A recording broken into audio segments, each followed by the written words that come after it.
Once upon a time, there were 100 million people. They had different interests, different beliefs, different occupations, but for the most part, they got along pretty well. Then one day, a gang of a few hundred people showed up. Need to zoom in some more to see them. I know they're there somewhere. Zoom in. There they are.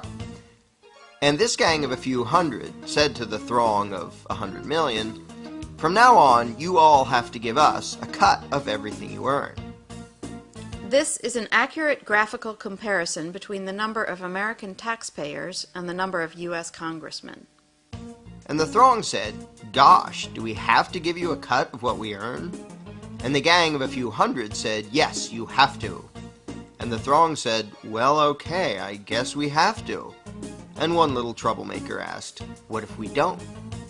The gang of a few hundred didn't like this and said, "If you do not comply, we shall unleash upon you our legions of enforcers."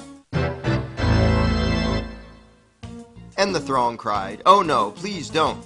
We will comply, we will pay." This is an accurate graphical comparison between the number of American taxpayers and the total number of IRS employees. Time went by, and the gang of a few hundred said, "Now we want more of what you earn." And this kept happening over and over again, until eventually some of the throng were paying almost half of what they earned to the gang. Whenever the gang demanded more, the throng would say, "Golly, we're already having a tough time. Do we really need to give you even more?" And the gang always said, "Yes, you must, or we shall unleash our legion of enforcers." Now the gang of a few hundred was getting trillions of dollars every year, spending it on wars and pyramid schemes, giving away goodies to their friends, buying influence, and doing lots of other things. And some of the throng started saying, "We don't really like the war you're waging with the money we give you. Do we really have to be paying for that?" And the gang said, "Yes, we demand it. Don't make us send out our legion of enforcers." And some of the throng said, "You're taking our money and giving it to huge corporations and giant banks, and some people who just don't want to work. A lot of these things we don't like." And the gang said, "We don't care. We will decide how to spend it. You just do as you're told, or else." And the throng said, "Okay, I guess we have to." But eventually the throng got so fed up, so angry, that they took a drastic step. One day they said to the gang, "We don't like what you're doing. We want a new gang." And after pouring a huge amount of time and money into the effort, they replaced the gang with a new gang. Then the throng pleaded with the new gang, "Now, at long last, can we keep our own money, or at least keep more of it?" And the new gang said, "Sorry, but after much discussion, we've decided that you can't. You have to keep giving us what you've been giving, in fact, a little bit more than before." The throng was distraught and said, "This is dreadful. But after all, what choice do we have? I mean, they say we must comply, and they have that scary legion of enforcers. We're powerless against them. We'd better just do as we're told." So they did as they were told, got poorer and poorer, and lived miserably ever after. But after all, what else could they have done? What power could this throng possibly have compared to this gang of a few hundred and their enforcers? What chance would this thing have against this thing?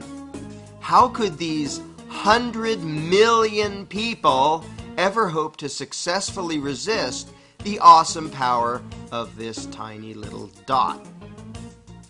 In case anyone missed this, let's review. Here's them. Here are their enforcers. Here's us. Them, us. Them, us. Does anything about this seem just a little strange to you? Are you perhaps wondering, why does the throng need the permission of the dot to do anything? Why do these people feel the need to ask this tiny little dot if they can keep more of what they earn? Why would they spend year after year literally begging for lower taxes from this little dot? Is this dot just really darn intimidating? Is it very persuasive in its reasoning? To be blunt, why would this throng give a rodent's backside what this tiny little dot wanted? The fact that this tiny dot has the gall to issue such demands to such a throng is pretty startling in and of itself. But what is far more amazing is that the throng obeys this minuscule little parasitic gang of control freaks. What could possibly explain this? Let's ask the dot. This is how it works. When we, the dot, take your money and spend it on things you don't like, we're representing you. In fact, though you're not allowed to actually keep your own money, you're allowed to decide which little dot will steal half of what you earn. So that really means that you're in charge and that you're agreeing to give us your money. In fact, we, the dot, are serving you when we take your money and spend it on things you don't like. And so you should thank us and treat us with great respect and honor for having robbed you on your behalf for your own good in order to serve you by doing things you don't want us to do. So there you have it. I hope that cleared everything up for you. If you're not entirely satisfied with the dot's explanation of things, you really should read the book The Most Dangerous Superstition, available now at Amazon.com.